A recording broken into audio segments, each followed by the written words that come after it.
What up, what up? How we doing? Beautiful Wednesday evening. My name is Rodney. If you already knew that, thank you so much for coming back and watching another video. And today, I talked a little bit about Ashton Genty, talked a little bit about Jack Besh, but there's another kid that we took in day three, whatever you'd like to say, grammatically wise, with pick 108, and his name is Dante Thornton. And this kid, I've been reading a lot about him. I wanted to discuss him a little bit because we talk a little bit about Jack Besh and his consistency and his grit and all this stuff, right? Jack Besh isn't a freak athlete. Dante Thornton, if this kid hits, and again, we're gonna go into detail because apparently there were teams trying to trade up for him, and there was talk of us maybe stealing him, and he's the steal of the draft. People love to throw that out there. We don't really know. And I'm sure it might even be in the title of this video. Nobody really knows who the steals of the draft were.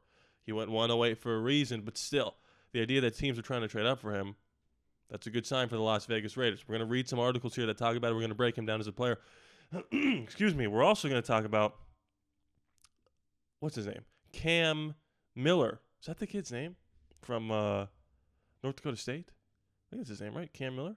Let's see. Geno Smith. Nope, that's not his name. What's this guy's name? Miller. Cameron Miller. Yeah. We're going to talk about him.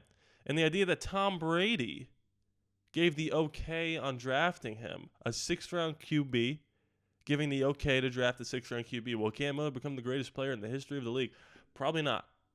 I'm not going to sit here and say, because there's, when we drafted Cam Miller, there was a lot of people, God bless them, that were like, this kid is sneaky as stud. It's like, all right, he went in the 6th round.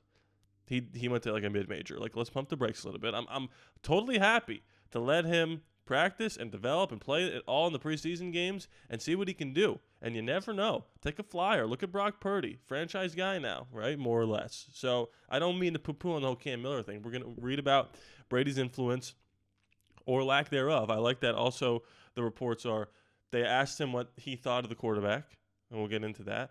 But he also stayed out of the draft process, which is something that I speculated because of us passing on Shedeur Sanders. And some people were like, oh, just because we passed on Shedeur doesn't mean that Brady wasn't in there telling them what to do. It's like, no, but that's a pretty good indicator. And now the reports are that he was not in there telling them what to do. So we're going to get into all that. But before we do, I just want to let you know real quickly, about 50%-ish of you that are watching this video are not yet subscribed. And we are so close, a couple hundred away from 13,000. I remember I was doing this like 2 years ago, not even, and we were at like 3,000. Now we're 10x now, 13,000. So that 10x would be 30. Maybe one day we'll get to 30. But make sure you turn on those notifications for my YouTube channel and enabling them on whatever device you're watching me on, so you get instant notifications the second my videos go live, so you can watch them immediately, and hit that subscribe button if you are considering it. Also linked in the description below, and for some reason I got like 7 members this past month and 3 in like the last 3 days. Patreon, we're up to 31 members. If you want your name at the end of the credits, like these beautiful people right here, if you want exclusive content, ad-free content, videos days in advance, link in the description below, patreon.com/ALLaBorde. If you sign up, my new 3 members were Kellen, Hootie, and Steven. You basically get this channel with a bunch of different privileges that you wouldn't get. It's like a YouTube membership program, but YouTube takes out 30% of anything that you would want to give me to earn more stuff from this channel. Patreon takes about 5%. I'm a Patreon guy through and through. Some people have been saying, why don't you start a YouTube membership program and do the same thing? I'm a loyalty guy, and my loyalty lies with Patreon. They've been there since the beginning. YouTube, the membership thing was built off of them trying to make their own Patreon, and I want to push people to Patreon because that's where my loyalty lies. So if you want to support the channel further but get stuff in the process, not just a donation, just a donation, link is in the description below for that Patreon. It is patreon.com/ALLaBorde Raiders. There you go. So those are all the tiers you get. Link in the description below. Okay. Let's talk about Dante Thornton. Okay, I had to make a cut there, a little bit of technical difficulties, but we're back. We're going to get into the first article here, talking about how Dante Thornton Jr. was highly coveted amongst a lot of people in the NFL draft when he was selected. Raiders reportedly had stiff competition for day 3 steal in 2025 NFL draft. Las Vegas saw Dante Thornton's potential, but they were not the only team that did. This is by Brad Berman on Just Blog Baby. The Las Vegas Raiders needed a talent infusion at wide receiver before the 2025 NFL Draft. They got the ball rolling by adding TCU's Jack Bech in the second round, and they followed that up by selecting Tennessee wideout Dante Thornton Jr. with the number 108 overall pick.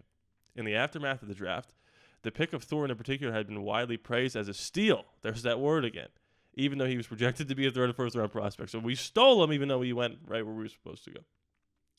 While Bech is in line to be the starter by week 1, Thornton does not have the same luxury. He will go through a battle in camp with players like Trey Tucker, Tommy Mellott, Kyle Phillips, and Colin Johnson for the third wide receiver spot. Raiders are not the only team that coveted wide receiver Dante Thornton Jr. In a post-draft episode of the Las Vegas Raiders Insider Podcast, Sports Illustrated's Hondo Carpenter revealed the team's day 3 pick. He reviewed it.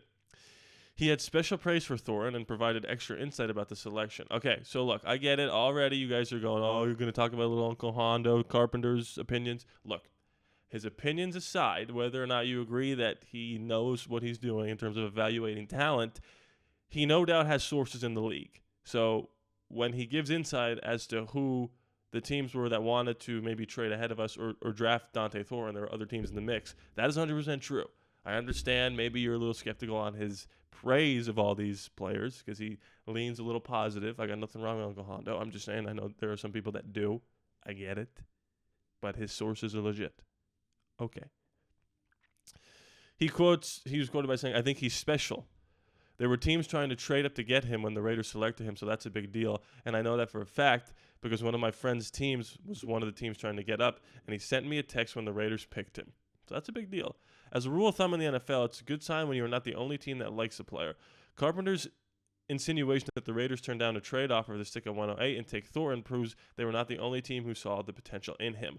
According to Combine IQ's page, Thornton reached the fastest speed of the 10-yard split during the 40-yard dash. Wow. 18.71 miles per hour among wide receivers at the event this year. He also posted the second fastest top speed in the 40-yard dash, 22.66 miles per hour among wide receivers at this year's combine, by only the 5'11", 180-pound Isaiah Bond, who I still think is not on the team yet, which is crazy. Thornton played 4 college seasons, splitting time at Oregon and Tennessee. While he only got 26 passes during his most productive year, he led all Division I with an average of 25.4 yards per catch. So yeah. So he's a project. His combination of 6'5" frame and 4.3 speed simply does not grow on trees, so the Raiders got one of the most exciting prospects or projects in the event. If Thornton can pan out as effective wideout for the Silver and Black, would be considered the first of many draft victories for the new regime in Las Vegas. Okay, so let me set up the little breakdown here of Dante Thornton. Before we talk about his fit in this offense and all that, I just want to say, and I mentioned this a little bit before, there were times in the past, Darius Hayward-Bay, Cleveland Farrell, Damon Arnett, where we drafted players who could be good players, but drafted them 100 picks too early. Instead of pick 108, it was pick 8. And I have no problem taking a massive swing on day 3 with a guy that is 6'5" and runs a 4.3. That's DK Metcalf level athleticism. Now, DK was more productive in college, but DK also went in the second round.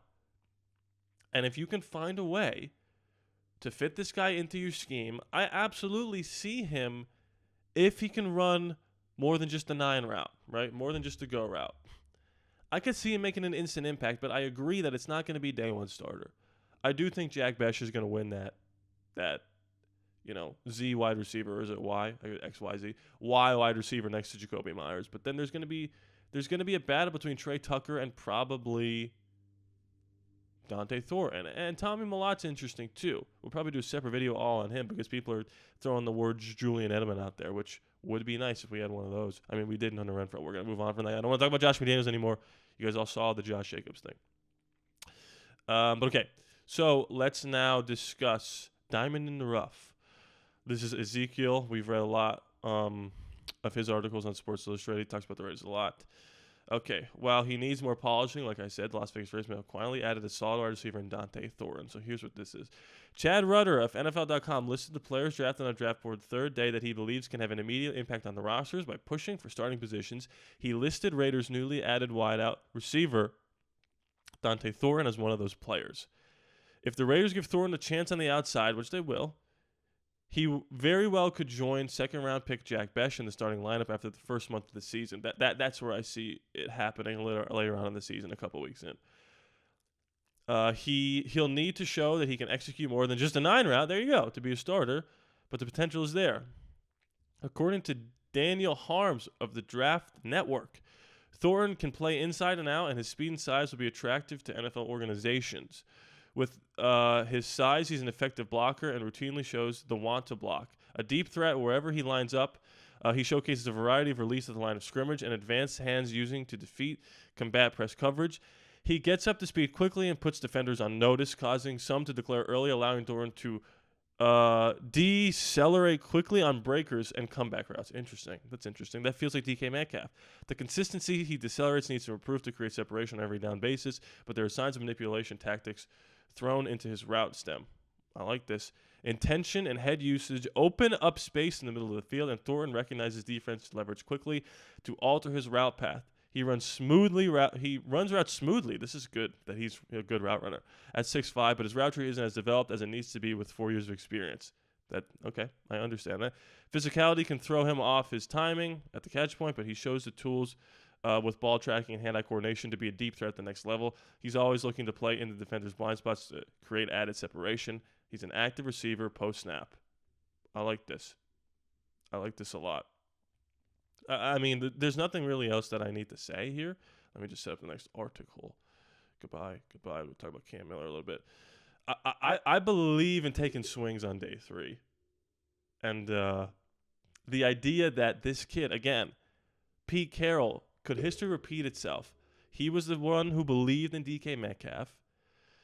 And again, DK Metcalf was a second-round pick. He had way more production. But this kid, 6'5". Are we going to look back and go, how did he fall to the 4th round? Pick 108. Because as much as we want to say we believe in this kid, we didn't take him in the second round either. We took Jack before him. So he's going to have an added chip on his shoulder, and maybe that was a little bit of strategy by this new regime, which I completely love. Friendly reminder, make sure we're hitting that subscribe button. 13th thou. Let's get there. Okay, last thing I want to talk about Cam Miller, but more specifically how Tom Brady helped us acquire the young quarterback. This is on Yahoo Sports, and this is Andrew Bueller Russ. The Las Vegas Raiders have a new franchise quarterback named Geno Smith, but he's already 34, although he doesn't have the wear and tear of Russell Wilson because he sat on the bench a lot. So it's no surprise that the Raiders called on Tom Brady to provide some advice on the incoming rookie QB class. According to The Athletic's Dan Pompei, not only did Brady endorse the Smith trade, he also had a hand in selecting the Raiders' developmental quarterback Cam Miller in the 2025 NFL Draft. And Brady, like Brady, Miller was a 6th-round pick. Brady stayed in communication with the Raiders during the NFL Draft, and he was reportedly on board with the Raiders selecting Miller with the 215th pick. Brady was 199. Yes, we do know this. Miller, however, hails from North Dakota State, where he helped the Bison win 2 FCS national championships. Though comparing Brady, arguably the NFL's greatest quarterback of all time, to Miller would be unfair, especially because his 6'1", 212-pounder has a lot more mobility than Brady. Okay. If Miller does ever take the field for the Raiders, he'll have to climb past Smith and 2023 4th-round pick Aiden O'Connell. For now, Miller just needs to worry about putting enough tape in practice in the preseason to etch out a spot on the 53-man roster. I do foresee him making the roster. I've been saying this since day one. Geno's the starter. Aiden should be the backup. And they should have a rookie to learn behind both of them.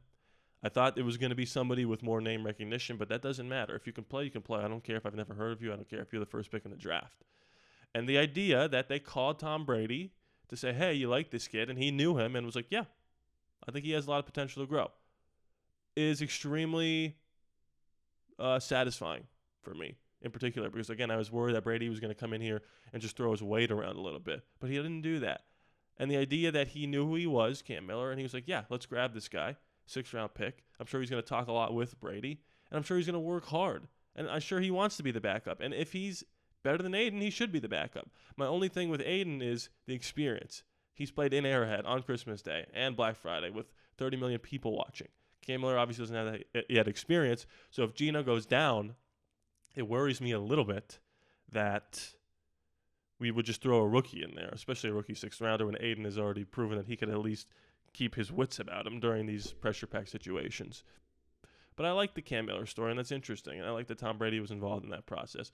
So, another video down. I hope you enjoyed watching. Join that Patreon. Shout out to my beautiful patrons. I'm not going to read them all because I don't want to mispronounce anybody's names. But if you want to become that 30-second member, we got 3 members signed up in the last 3 days. Join. Link is in the description below. Also, I always forget to plug the Discord. Discord.com/ALLaBorde Raiders. Or download the Discord app and look it up. Or go to the link in the description in this video. It's free. It's a big group chat where we're all talking about the Raiders constantly. Please be sure to subscribe. It's free out there, no charge to you. I love you guys. And I'll see you next time.